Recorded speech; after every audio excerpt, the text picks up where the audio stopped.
চলে মুক্তি,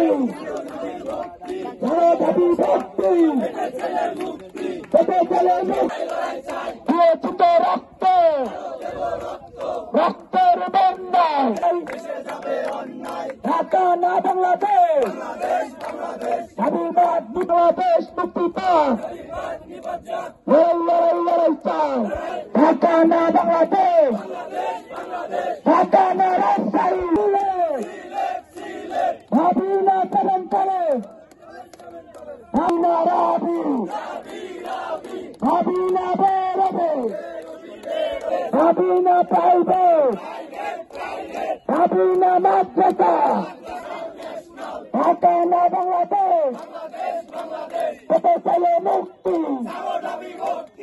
দেখেছিলাম যে আমাদের রাজশাহী বিশ্ববিদ্যালয় থেকে উপদেষ্টা নিয়োগ হবে, তার প্রেক্ষিতে আমরা 2 ঘন্টা পরে নিউজ দেখলাম পরিবর্তন করে আর একজন ঢাবির হচ্ছে যে ঢাবির একজন টিচারকে সেখানে নিয়োগ দেওয়া হলো। তো আমরা এটার বিরুদ্ধে তীব্র প্রতিবাদ জানাই। কারণ হচ্ছে যে আমাদের আন্দোলনটা ছিল বৈষম্যের বিরুদ্ধে, আমাদের কোনো একক ঢাবির আধিপত্যের বিরুদ্ধে আন্দোলন ছিল।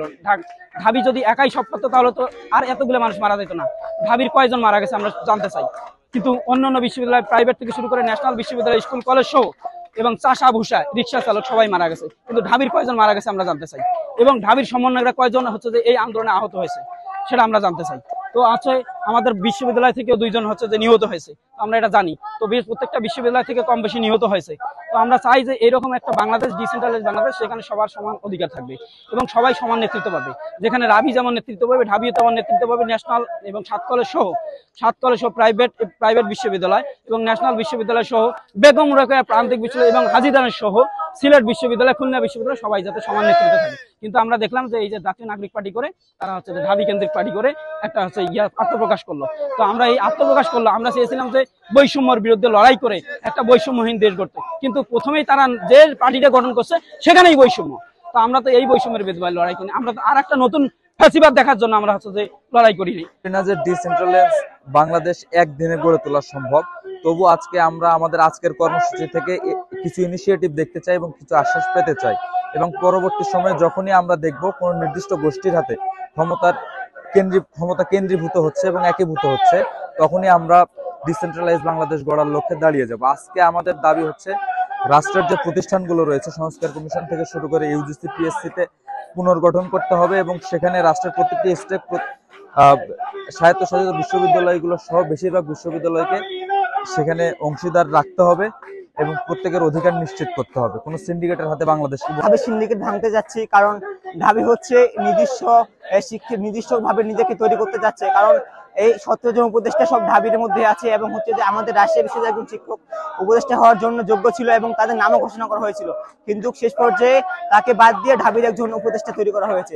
তাহলে আমরা রাবি থেকে আন্দোলন করছে সব বিশ্ববিদ্যালয়, রাবি, খুবই, চট্টগ্রাম, চবি সব থেকে আন্দোলন করা হয়েছে, কিন্তু দিন শেষে ঢাবি শুধু নিজস্ব ফায়দা উসুল করতেছে। সেজন্য আমি বলতে চাচ্ছি যে সব বিভাগকে নিজস্ব তাদের ব্যবস্থাপনা তৈরি করতে হবে এবং সবাইকে তাদের অধিকার আদায় করানোর জন্য নিজস্বভাবে আন্দোলন করা লাগবে। ক্যাম্পাস প্রত্যেকটি প্রাইভেটের যতটা ভূমিকা ছিল, অন্যান্য পাবলিক বিশ্ববিদ্যালয়, ন্যাশনাল, 7 কলেজ সবকিছুর সমান ভূমিকা ছিল। কিন্তু জুলাই বিপ্লবের পরে আমরা যেটা চেয়েছিলাম বৈষম্যমুক্ত এবং প্রান্তিক অঞ্চল থেকেও যে যোগ্য মানুষটা আছে তাকে সেই প্রাপ্য সম্মান বুঝিয়ে দেয়া। কিন্তু বিপ্লবের 7 মাস পরে এসেও এখনো পর্যন্ত আমরা এক কেন্দ্রিক আধিপত্যবাদের সেই যে নমুনা এখনো পর্যন্ত দেখতে পাচ্ছি। এই জন্য আমরা এখন আবার মাঠে নামতে বাধ্য হচ্ছি। বিপ্লবের 7 মাস পরে মাঠে নামা হচ্ছে অবশ্যই বিপ্লবকে বিতর্কিত করা, কিন্তু আমাদের বিপ্লবকে কতটুকু তারা সফল হতে দিচ্ছে এটা হচ্ছে সব থেকে বড় প্রশ্ন।